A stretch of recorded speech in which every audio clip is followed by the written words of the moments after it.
Hello friends, कैसे हैं आप सब। आई होप आप सब अच्छे होंगे। फ्रेंड्स, हम सिर्फ सर्वोदय विज्ञान के बारे में चर्चा कर रहे हैं। आज भी उसी चर्चा में मैं आपसे बात करूंगी।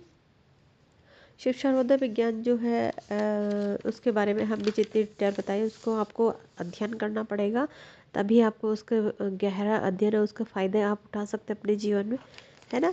तो ज़रूर उसका वो करें। अब मैं ये बताऊंगी कि हमने तत्वों की पहचान तो बताई है सारे तत्वों की, लेकिन मैं ये कहना चाहूँगी कि हर इंसान बहुत गहराई तक नहीं जा पाता है, और बहुत गहराई तक जाने के लिए थोड़ा सा अध्ययन करना पड़ता है, मेहनत करनी पड़ती है। लेकिन जो लोग जिनके पास ज़्यादा टाइम नहीं होता है, बिज़ी रहते हैं, उनके लिए बहुत ही सरल तरीका मैं निकाल रही हूँ कि दो तरह के तत्वों के बारे में आपको पता होना चाहिए ज़्यादा। जैसे कि पृथ्वी तत्व, अग्नि, जल, वायु, सब के बारे में मैंने बताया आपको पिछले वीडियो में। लेकिन आप दो तत्वों को अच्छे से याद कर लीजिए, आपको बाकी तीन तत्वों की आपको ज़रूरत ही नहीं पड़ेगी। ठीक है। तो एक बहुत ही सरल विधि है। जैसे मैं बताती हूँ आपको। तत्वों को जानना बहुत अनिवार्य होता है। जो हम सिर्फ क्षरोदय के बारे में बात कर रहे हैं, ईड़ा पिंगला नाड़ी के बारे में बात कर रहे हैं, उसमें तत्वों का ज्ञान होना जरूरी है, तभी हम अपने कार्यों में सफलता पा सकते हैं। ठीक है। आप सिर्फ दो तत्वों को याद रखें, दो तत्वों को ध्यान में ज़्यादा रखें। अगर आप ज़्यादा अध्ययन नहीं कर सकते हैं तो दो तत्वों को बहुत मूल रूप से आप अच्छे से रखें याद। ठीक है। स्थिर कार्य के लिए इन तत्वों का होना बहुत ज़रूरी होता है। किन तत्वों का मैं बताती हूँ। जब दाहिना स्वर चल रहा हो तो पृथ्वी तत्व और जल तत्व का पता आपको ज़रूर होना चाहिए। जल तत्व और पृथ्वी तत्व चल रहा हो तब आपको चर कार्य करने चाहिए। जैसे मेहनत वाले कार्य, मैंने पहले भी वीडियो में बताया, मेहनत वाले व्यायाम करना, एक्सरसाइज करना, या घूमना फिरना, पैदल चलना है।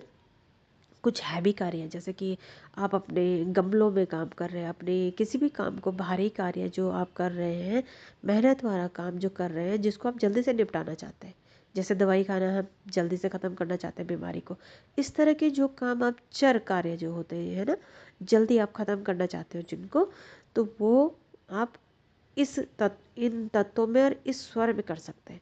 दाहिना स्वर जल तत्व या पृथ्वी तत्व होना चाहिए। ठीक है, एक क्लियर हो गया। नंबर 2, जब आप बायां स्वर चल रहा है उस वक्त आप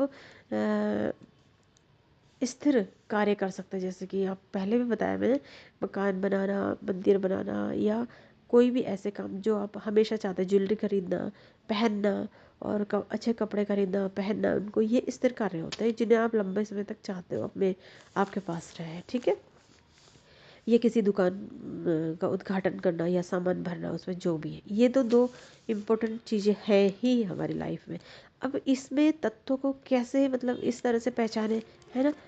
तो अब जल तत्व को कैसे पहचाने। आप अपने नाक से उंगलियां नाप लें 12 से 16 के बीच में। जब आपकी 12 उंगली नाक से नीचे की तरफ 12 उंगली हो जाएगी, और उसके बाद 16 तक, कहीं पर भी 13, 14, 15, कहीं पर भी आप सांस पहुँचती है आपकी टिक पेट के सामने, तो आप क्या करेंगे। तो आप देखेंगे कि सांस आपकी पहुंच रही है, तो आपके हाथ को छू रही है। अगर सांस आपकी नाक से निकली हुई सांस हाथ को छू रही है, तो आपका जल तत्व चल रहा होगा उस समय, पक्का। ठीक है। और आपके मुंह में अगर जैसे कि आंवला खाते हैं तो कैसे अजीब सा टेस्ट आता है, बाद में मिठास आती है ना, इस तरह का टेस्ट अगर आ रहा हो, कसेला टेस्ट जिसे कहते हैं, जैसे जामुन खा के भी अजीब सा जाता है फिर मुंह, है ना, तो उस स्वाद का विचार अगर आपके मन में भी चल रहा है, या आपके मुंह में इस तरह का टेस्ट आ रहा है, और आपका क्या होता है कि आप किसी से बहुत गुस्सा करते हैं और अचानक से आपकी बॉडी में शीतलता आ जाती है, अगर जिस पर आपको बहुत गुस्सा आ रहा है, अचानक से आपका सौम्य स्वभाव हो जाता है उसके प्रति, आपके भीतर पक्का जल तत्व उस वक्त चल रहा होता है। ये जो दो तरीके हैं, ये पहचान है। दो तीन तरीके, एक तो सांस का है इसमें, दूसरा आपका टेस्ट का है, आपके मुंह में कैसा टेस्ट चल रहा है, या आपका कैसा खाने का मन कर रहा है, इस टाइप का। और तीसरा क्या है इसमें, तीसरा आपका है कि आपका नेचर एकदम से सौम्य हो जाना किसी ऐसे व्यक्ति के प्रति जिसको देख के आपको बहुत गुस्सा आता है। ठीक है। तो ये तीन आपके तरीके हैं, बहुत अच्छे तरीके हैं जल तत्व को पहचानने के। ठीक है, जल तत्व को पहचानना इसलिए ज़रूरी है क्योंकि जब आपका बायां स्वर चल रहा हो, जल तत्व चल रहा हो, तो आप जो भी कार्य करते हैं उसमें बहुत आपको सफलता प्राप्त होती है। ठीक है फ्रेंड्स, ये बहुत इंपॉर्टेंट है, इसे याद रखें। ठीक है, दूसरा पृथ्वी तत्व में आप जो काम करते हैं उसमें भी आपको जरूर सफलता मिलती है, उसको पहचान कैसे करें, है ना। बायां स्वर तो चलना ही चाहिए, है ना, शुभ काम के लिए, ये आपको पता ही है, मतलब स्थिर कार्य के लिए। अगर आपका 8 से 12 उंगली तक स्वर की गति होती है तो आपके हाथ को छू जाता है। अगर आपका नासिका से निकला हुआ स्वर, तो आपका पृथ्वी तत्व उस वक्त चल रहा होता है 8 से 12 उंगली के बीच में। ठीक है, और मुँह में मीठापन होता है, मीठा खाने का मन कर रहा है, मिठास आ रही है आपके मुंह के अंदर, या आपको मीठा खाने की बहुत इच्छा हो रही है, या यही जो पिछले उसमें था, किसी सामान को जैसे, हाँ, किसी टूटे हुए सामान को जोड़ने की इच्छा घर में या बाहर, या आपका मन करे मैं इसे जोड़ दूँ, तो ऐसी जो लक्षण आपके अंदर उस वक्त मौजूद होते हैं, तो उस वक्त आपका पृथ्वी तत्व चल रहा होता है। ठीक है, समझना चाहिए। और दूसरे के प्रति आपको उसको क्षमा करने का मन कर रहा है, तो भी आपका पृथ्वी तत्व चल रहा है। अगर आपको दूसरे पे गुस्सा आता है और उसको माफ़ करने का आपका मन करता है, तो आपका पृथ्वी तत्व चल रहा होता है।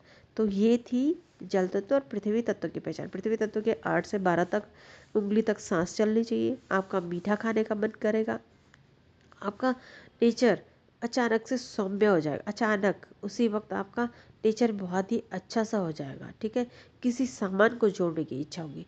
इसमें 4 टाइप के आपके लक्षण बताए मैंने, जो पृथ्वी तत्व के लक्षण हैं। इन 2 तत्व के लक्षण आप याद रख लीजिए। ठीक है, और शुभ काम के लिए, स्थिर कार्य के लिए आपकी बाई नासिका चलनी चाहिए, और चर कार्यों के लिए आपकी दाहिना नासिका चलनी चाहिए, और ये 2 तत्वों को आपको पहचानना जरूरी। ठीक है फ्रेंड्स, तो ये जानना आपके लिए बहुत ज़रूरी था। जब हमारा चंद्र स्वर चल रहा होता है तो ऐसे समय में भूल कर भी कठोर कार्य के लिए कदम ना बढ़ाएं। ठीक है, बलपूर्वक दौड़ना है या स्वर में ऐसे कार्य ना करें। ठीक है, चंद्र स्वर में हैवी कार्य ना करें।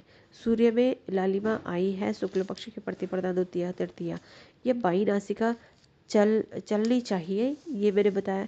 लेकिन अगर नहीं चल रही है तो आपने क्या करना है, अपने बाएं हाथ को की मुट्ठी बनाकर दाहिने हाथ के नीचे रखें और लेट जाएं। 4-5 मिनट में ही आपका बाई नासिका चलने लगेगी।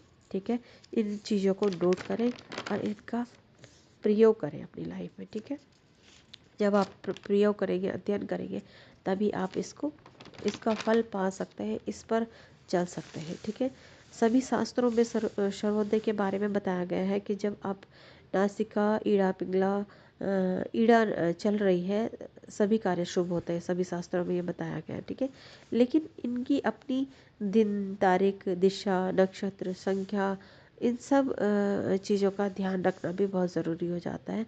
ये थोड़ा डिटेल में बता रही हूँ, लेकिन आपने शॉर्ट में करना है, मैंने वो आपको पहले ही बता दिया। ठीक है, आपका बायां स्वर चल रहा है तो आप मुख से निकला हुआ वाक्य ब्रह्म वाक्य माना जाता है उस वक्त। ठीक है, आप जब ये सब ध्यान रखेंगे तो आपके अंदर के सभी कार्य में आपको सफलता मिलने लगेगी।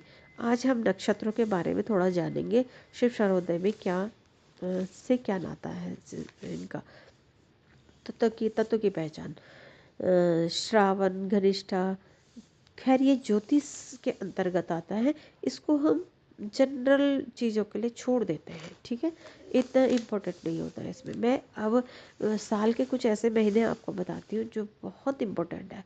माघ माह की शुक्ल पक्ष की सप्तमी और बैसाख माह की शुक्ल पक्ष की तृतीया के दिन, जब आपका सूर्य उदय के समय, उस वक्त यदि आपका बायां स्वर चल रहा है तो आपका पृथ्वी तत्व और जल तत्व भी चल रहा है, तो जानना चाहिए कि आप पूरे वर्ष आपके जीवन में दुख क्लेश नहीं आएंगे, परेशानियां नहीं आएंगी। मनुष्य का जीवन में जो भी घटता है वो क्षण भर के लिए ही घटता है। ठीक है, कोई दिक्कत, कोई परेशानी नहीं आएगी। जिन ऋषियों ने इन विज्ञान के साथ अपने आप को काफ़ी विद्वानों ने, ऋषियों ने इस विज्ञान को अपनी अपनी रचना में लिखा है, थोड़ा थोड़ा सभी ने अपने इस सर्वोदय के विज्ञान के बारे में चर्चा की है। ये बहुत ही सत्य चर्चाएं हैं। ठीक है फ्रेंड्स, केवल इन 2 महीनों में ही, इन 2 महीने माघ मास और बैसाख माघ मास, इन 2 महीने को आप याद रखें और सतर्क रहें, ध्यान रखें, इसमें अपनी नासिका का ध्यान रखें। माघ मास की शुक्ल पक्ष और बैसाख मास की शुक्ल पक्ष, है ना, बायां स्वर चलना ही चाहिए। पृथ्वी तत्व और जल तत्व चल रहा है तो उस वक्त हमें स्थिर कार्य ही शुरुआत करनी चाहिए। ठीक है, दैनिक जीवन में बायां स्वर चल रहा है तो आप बाएं ओर से कोई भी व्यक्ति अगर आपके आए और आपसे पूछे कि आप ये काम क्या कर सकते हैं तो आपका जवाब हाँ होगा, क्योंकि वो कार्य होना ही होना होता है। ठीक है, जब आप बाएं स्वर चल रहा है और बाईं तरफ से ही कोई खड़े होकर पूछे तब आपका जवाब हाँ होगा, क्योंकि वो काम होगा ही होगा।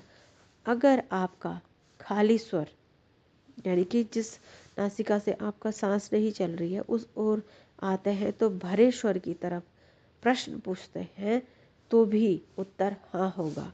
भरे स्वर की ओर से आए खाली तरफ खड़े हो जाएं तो 50% होने के चांस रहते हैं। अगर खाली स्वर की तरफ से आए और खाली की तरफ खड़े हो जाएं तो उस कार्य का होना असंभव होता है। अगर आपका सूर्य उदय में सोम, बुध, बृहस्पति और शुक्रवार आए, जैसे कि बुधवार के दिन बायां स्वर चल रहा है तो पृथ्वी तत्व चल रहा है तो कार्य 100% सिद्ध होगा। अगर सोमवार के दिन सूर्योदय के समय बायां स्वर चल रहा है और जल तत्व चल रहा है तो कार्य 100% सिद्ध होगा। अगर शुक्रवार को सूर्योदय के समय अग्नि तत्व चल रहा है तो कार्य 100% सिद्ध होगा। ठीक है, बृहस्पति शनिवार 2 दिन सूर्य उदय के समय गुरुवार और शनिवार अगर है तो समझे शारीरिक प्रॉब्लम से परेशानियां जो भी थी वो सारी समाप्त होने वाली है। ठीक है फ्रेंड्स, तो ये थी ये बहुत ज़रूरी जानकारी जिसे आप अपनाएं, अपना जीवन सुखमय करें। थोड़ा ये बताएंगे कि भगवान शिव ने ये सब भगवान शिव ने माता पार्वती को ही बताया मनुष्यों के कल्याण के लिए, जो मैंने आपको प्रैक्टिकली तरीके से आपको समझाया। ठीक है, अब थोड़ा हम और जानेंगे।